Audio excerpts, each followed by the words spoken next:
इन दिनों सिर्फ राजधानी नहीं है, दिल्ली अब भविष्य का कंट्रोल रूम बन चुकी है। वो भविष्य जिसमें युद्ध बारूद से नहीं, डेटा से लड़े जाएंगे। वो भविष्य जिसमें हथियार मिसाइल नहीं, मशीन लर्निंग होगी। और उसी भविष्य का नाम है एआई।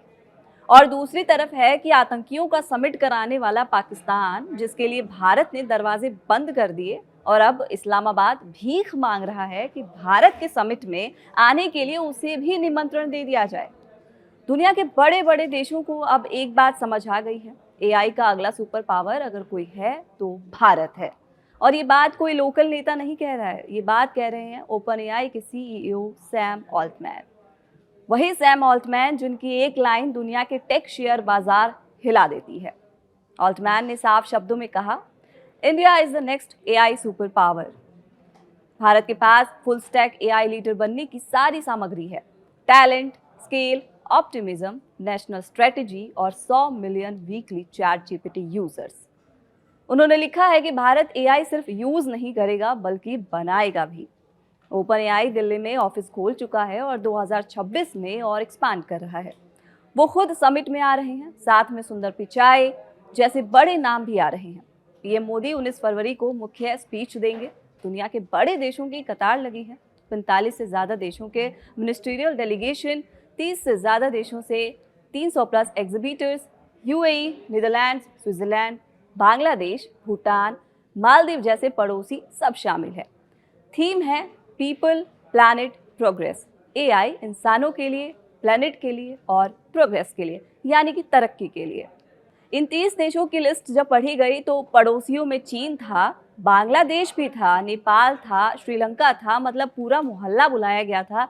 लेकिन एक नाम गायब था, एक ऐसा देश जो हर मंच पर हम भी हैं कहने की आदत रखता है, हर वैश्विक चर्चा में अपनी कुर्सी तलाशता दिखता है और हर मौके को कूटनीतिक ड्रामे में बदल देने की पुरानी कला को जानता है।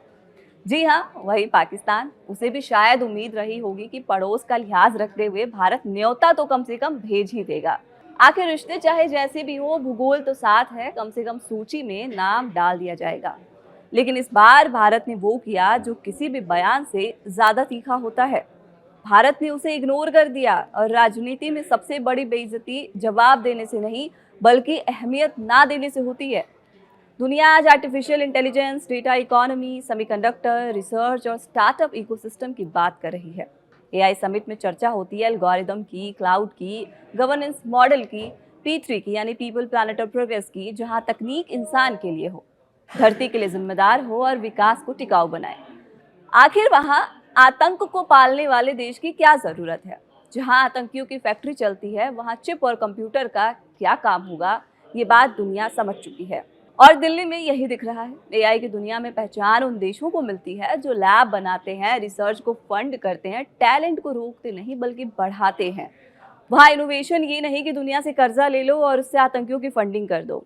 ऑपरेशन सिंदूर में तबाह आतंकी अड्डों को दोबारा बनवाओ।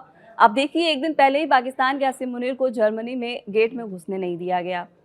यानी पाकिस्तान एक्सपोज है, इसलिए बेहतर है कि पाकिस्तान अपने आतंकियों के साथ ही समिट करे और इधर उधर नजर ना डाले। फिलहाल इस वीडियो में इतना ही। आप इस खबर पर क्या सोचते हैं हमें कमेंट बॉक्स में जरूर बताएं। साथ ही अगर नए हैं तो चैनल कड़क को सब्सक्राइब करना बिल्कुल ना भूलें।